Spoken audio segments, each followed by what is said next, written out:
Stand मिट्टन एक real estate agent है जो लॉस एंजलिस में रहता है। देखने में उसकी जिंदगी परफेक्ट लगती है। वो अमीर है और अपनी खूबसूरत बीवी मिंडी से बहुत प्यार करता है। लेकिन स्टैन के पास प्रॉपर्टी बेचने का एक अनोखा तरीका है। वो अपने क्लाइंट्स को छोटे छोटे अमाउंट्स में ठगता रहता है। धीरे धीरे ये ठगी इतनी बढ़ जाती है कि एक दिन उसे पहली डिग्री धोखाधड़ी फर्स्ट डिग्री फ्रॉड के आरोप में गिरफ्तार कर लिया जाता है। कोर्ट में उसे दोषी पाया जाता है और कम से कम 3 साल की जेल की सजा तय हो जाती है। घबराए हुए स्टेन ने अपने वकील से जज को घूस दिलवाने की रिक्वेस्ट की, लेकिन सबसे अच्छा जो डील मिल पाई वो सिर्फ 6 महीने की मोहलत थी, ताकि इसे असली लगे। ट्रायल के बाद स्टेन का वकील उसे सलाह देता है कि वो ब्राजील भाग जाए और कभी वापस ना आए, लेकिन उसके सारे बैंक अकाउंट्स फ्रीज हो चुके होते हैं। अब भागने का कोई ऑप्शन नहीं बचा था, बस जेल जाने का इंतजार करना था। डर और पछतावे से घिरा स्टेन हर दिन और बेचैन होता जा रहा था। एक रात मिंडी के साथ डेट के दौरान मिंडी कहती है कि उन्हें बच्चा पैदा करना चाहिए ताकि जब स्टेन जेल में हो तो उसे अकेलापन महसूस ना हो। लेकिन स्टेन इस आइडिया को झटक देता है क्योंकि उसे डर है कि अगर जेल में उसके साथ कुछ गलत हो गया तो बच्चे को गोद देना पड़ सकता है।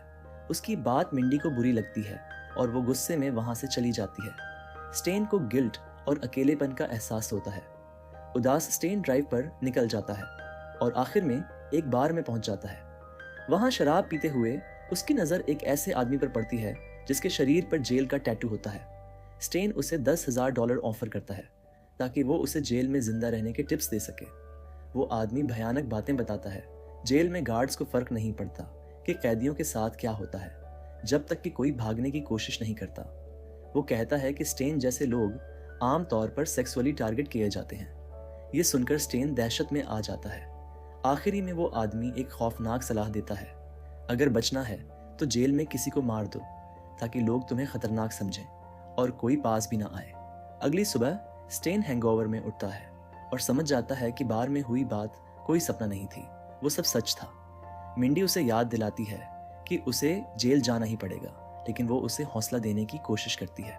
वो कहती है, तुम हमेशा किसी न किसी तरह रास्ता निकाल ही लेते हो। ये सुनकर स्टेन को एक नया मोटिवेशन मिलता है।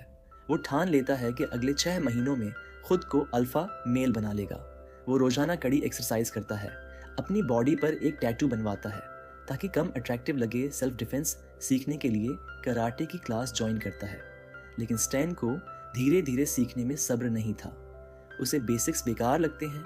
इसके चलते उसकी झगड़ा एक दूसरे स्टूडेंट से हो जाता है जो स्टेन की अच्छी धुनाई कर देता है।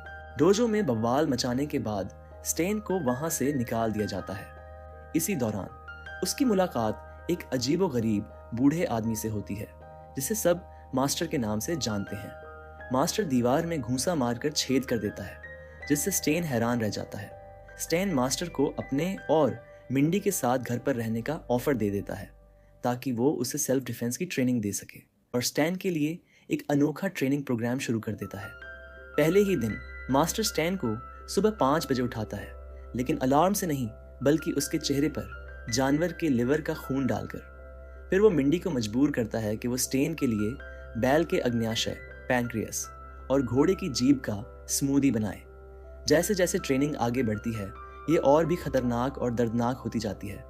मास्टर जलती हुई लकड़ियों से स्टेन को पीटता है, उसे उसकी ही स्किन से लटकाता है, बिच्छू और सांप खाने के लिए मजबूर करता है। मिंडी का गुस्सा और स्टेन का प्लान, मास्टर की धुएं से भरी सिगरेटें और अजीबोगरीब मांगें देखकर मिंडी का गुस्सा बढ़ता जाता है। आखिरकार वो स्टेन को अल्टीमेटम देती है कि या तो ये पागल बूढ़ा जाएगा या मैं। स्टेन मिंडी को समझाने के लिए एक नकली डकैती की प्लानिंग करता है। उसका मकसद है मिंडी को एहसास कराना कि जेल का डर कितना असली है। लेकिन जब मिंडी को सच्चाई पता चलती है तो वो आगबूला हो जाती है, गुस्से में बैग पैक करती है और कहती है कि वो अब और नहीं रह सकती। फिर वो स्टेन को छोड़कर चली जाती है। मिंडी के जाने से मास्टर बेहद खुश होता है। वो कहता है, अब कोई डिस्ट्रैक्शन नहीं, अब असली ट्रेनिंग शुरू होगी। अगले 5 महीनों तक स्टेन नरक जैसी ट्रेनिंग से गुजरता है। धीरे धीरे वो मास्टर को हैरान कर देता है क्योंकि अब वो काफी मजबूत हो चुका था और लड़ाई में टिकने लगा था। मास्टर स्टेन को उस कराटे डोजो में भेजता है जहां से उसे पहले निकाल दिया गया था। इस बार स्टेन बिना किसी दिक्कत के इंस्ट्रक्टर को हरा देता है, ये साबित करते हुए कि अब वो पूरी तरह तैयार है अब स्टैन को पूरा यकीन था कि वो जेल का सामना कर सकता है। सजा के दिन मास्टर और स्टैन का वकील उसे कोर्ट छोड़ने जाते हैं। थोड़ी दूर मिंडी अपनी कार में बैठी छिपकर देख रही होती है।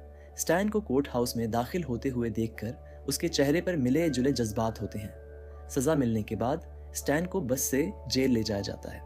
रास्ते में एक और कैदी स्टैन को गलत तरीके से छूने की कोशिश करता है, लेकिन स्टैन तुरंत पलटकर हमला कर देता है। जेल पहुंचते ही कैदियों का स्वागत वार्डन गास्क करता है। वो शांत लेकिन सख्त लहजे में गार्ड से पंगा ना लेने की सलाह देता है, लेकिन साथ ही ये भी साफ कर देता है कि कैदी आपस में कुछ भी कर सकते हैं। जेल के अंदर जो होगा वो होगा। यहीं से स्टेन को जेल की असली सच्चाई समझ में आने लगती है। इसके बाद नए कैदियों को कैविटी चेक, शरीर की गहराई से जांच के लिए बुलाया जाता है। सबको कपड़े उतारने और झुकने का आदेश दिया जाता है। स्टेन की बारी आती है तो गार्ड्स उसकी मॉडिफाइड पीछे की साइड देखकर चौंक जाते हैं। उसने जानबूझकर अपने शरीर को इस तरह बदलवा लिया था ताकि कोई उस पर गलत नजर न डाले। पहला दिन और नए साथी से मुलाकात इसके बाद स्टेन को उसकी सेल दी जाती है, जहां उसकी मुलाकात उसके रूममेट लैरी से होती है। स्टेन पहले ही दिन अपनी धाक जमाने के लिए लैरी को नीचे वाली बेड लेने का हुक्म देता है और लैरी बिना कोई सवाल किए मान जाता है। बाद में लैरी स्टेन को जेल की गुटबाजी के बारे में बताता है।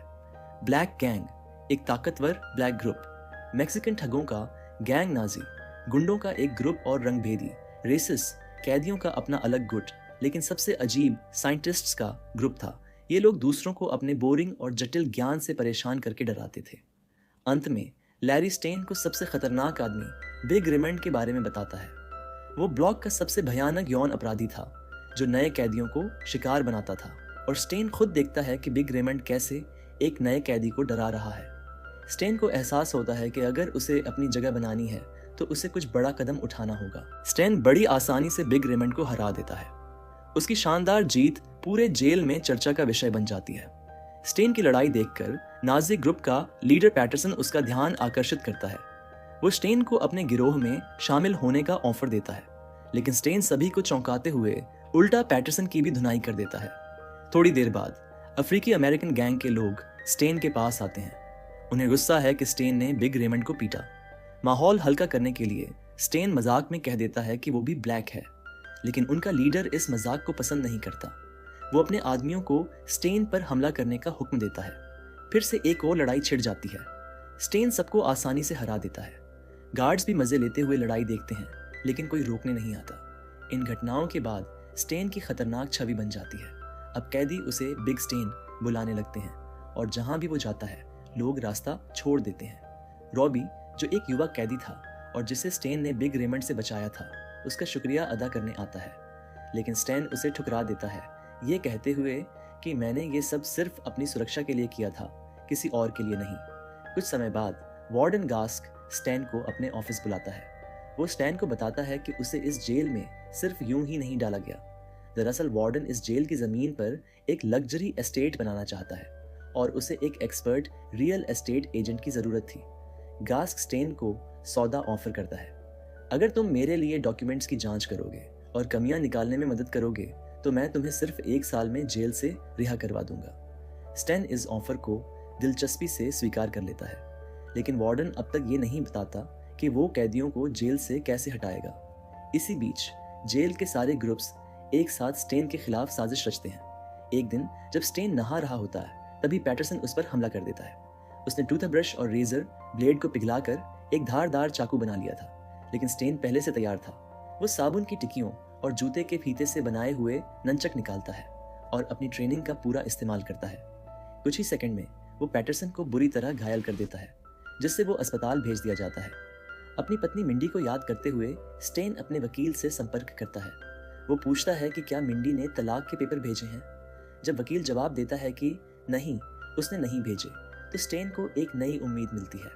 स्टेन वार्डन गास्क के प्रोजेक्ट पर काम करना शुरू करता है। इसी दौरान उसकी मुलाकात डैंग से होती है, जो पहले वियतनामी माफिया का हिस्सा था लेकिन अब एक नेता बन चुका है। डैंग असल में गास्क का साथी था और दोनों मिलकर जेल को बर्बाद करने की साजिश रच रहे थे। काम के दौरान स्टेन छिपकर गास्क और डैंग की बातचीत सुन लेता है। उनका प्लान था कि कैदियों के बीच दंगे भड़काए जाएं, ताकि गार्ड्स को मजबूरन गोलियां चलानी पड़े। इससे जेल बोर्ड को लगेगा कि जेल बहुत खतरनाक हो गई है और इसे बंद कर देना चाहिए। जब जेल बंद होगी तो गास्क इस जमीन पर अपना निजी प्रोजेक्ट बनाएगा। इस खतरनाक साजिश को सुनकर स्टैन को एहसास होता है कि उसे कैदियों को बचाना होगा, चाहे वो उससे नफरत ही क्यों ना करते हों। स्टैन सभी कैदियों की मीटिंग बुलाता है और नए नियम लागू करता है। सबसे पहले वह जेल में हिंसक वीडियो गेम और फिल्में बैन कर देता है, यह कहकर कि ये चीजें लोगों को आक्रामक बनाती हैं। फिर वह जेल में यौन उत्पीड़न पर पूरी तरह रोक लगा देता है। स्टेन साफ साफ चेतावनी देता है कि अगर कोई ऐसा करेगा तो उसे खुद स्टेन से निपटना पड़ेगा। शुरुआत में कैदी इस फैसले के खिलाफ होते हैं, लेकिन स्टेन उन्हें आपसी सहमति से रिश्ते बनाने की सलाह देता है। ये बात सुनकर कैदी अजीब महसूस करते हैं, लेकिन धीरे धीरे इसे मानने के लिए तैयार हो जाते हैं। रॉबी और कुछ कैदी स्टेन का शुक्रिया अदा करते हैं कि उसने यौन उत्पीड़न पर रोक लगाई, लेकिन स्टेन इसे हल्के में लेता है, यह कहते हुए कि ये सिर्फ जेल में नियंत्रण बनाए रखने के लिए किया गया है। हालांकि रॉबी को पता चल जाता है कि स्टेन अंदर से सख्त नहीं बल्कि बहुत देखभाल करने वाला इंसान है। जो बिग रेमंड कभी जेल का सबसे बड़ा शिकारी प्रेडेटर माना जाता था, वो अब खुशी खुशी अपने नए बॉयफ्रेंड के साथ एक सहमति वाले रिश्ते में चला जाता है। अब बिग रेमंड और उसका साथी स्टैन के बढ़ते समर्थकों में शामिल हो जाते हैं। थोड़े ही समय बाद स्टैन को मिंडी की चिट्ठी मिलती है। वो स्टैन के माफीनामे का जवाब देती है और कहती है कि वह उससे मिलने आएगी। इससे स्टैन को अपने रिश्ते को सुधारने की उम्मीद बनती है। अगले कुछ दिनों में जेल का माहौल बदलने लगता है। लड़ाइयाँ बंद हो जाती हैं और कैदी आपस में शांति से रहने लगते हैं। लोग स्टेन की सलाह लेने लगते हैं। धीरे धीरे जेल में एक अजीब सी शांति और समझदारी आ जाती है। एक दिन मिंडी स्टेन से जेल में मिलने आती है। दोनों के बीच एक भावुक मुलाकात होती है, लेकिन यह ज्यादा देर नहीं चलती। अचानक वार्डन गास्क स्टेन के सेल में घुसता है। वह स्टेन पर कैदियों को बदलने और उनकी योजना खराब करने का आरोप लगाता है। गास्क धमकी देता है कि अगर स्टेन ने उसकी बात नहीं मानी तो डैंग उसे मार देगा। अगले दिन स्टेन अपने वकील से सलाह लेता है। वकील उसे बताता है कि गास्क बहुत ताकतवर इंसान है और उससे लड़ना खतरनाक हो सकता है। हतोत्साहित होकर स्टेन कैदियों से कहता है कि अब उसे उनकी कोई परवाह नहीं। वह उन्हें अपने पुराने रास्ते पर लौटने के लिए कहता है। जैसे ही स्टेन पीछे हटता है, जेल में दोबारा लड़ाइयां फिर शुरू हो जाती हैं। जो बदलाव स्टेन ने लाया था वो पल भर में खत्म हो जाता है। कैफेटेरिया में रॉबी स्टेन के पास आता है ताकि उसे समझा सके, लेकिन स्टेन गुस्से में उसकी प्लेट फेंक देता है और उसे वहां से चले जाने को कहता है। स्टेन का रूममेट लैरी भी उसकी इस हरकत से निराश होता है। जब लैरी गुस्से में वहां से जाने लगता है, स्टेन उसे रोकता है और चेतावनी देता है कि दोपहर में मेटल फेंस के पास न जाए। लैरी को समझ आ जाता है कि स्टेन किसी दबाव में है। वह बाकी कैदियों को इसकी जानकारी देता है और वे मिलकर कोई जवाबी योजना बनाने का फैसला करते हैं। गास्क स्टेन को पैरोल बोर्ड के सामने पेश करता है ताकि उसकी जल्दी रिहाई पर चर्चा हो सके।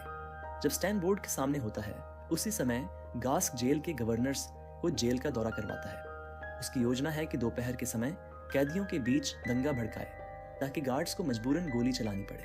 अगर ऐसा हो जाता है तो जेल बोर्ड जेल को बंद करने का फैसला कर सकता है, जिससे गास्क इस जमीन पर अपना प्रोजेक्ट बना सके। पैरोल बोर्ड की मीटिंग में स्टेन जानबूझकर बहुत बुरा व्यवहार करता है। वह एक मतलबी और बदमिजाज इंसान होने का नाटक करता है, जिससे बोर्ड उसे तुरंत अस्वीकार कर देता है।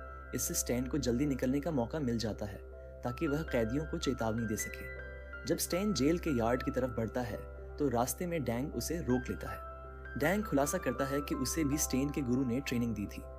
इसके बाद दोनों के बीच एक खतरनाक लड़ाई छिड़ जाती है। शुरुआत में डैंग अपनी बेहतरीन फाइटिंग स्किल्स से स्टेन को पछाड़ देता है। आखिरकार वह डैंग को हरा देता है और उसे बेहोश कर देता है। अब स्टेन यार्ड की ओर तेजी से भागता है ताकि कैदियों को बचा सके। जब तक स्टेन यार्ड पहुंचता है, कैदी पहले ही फेंस के पास इकट्ठे हो चुके थे।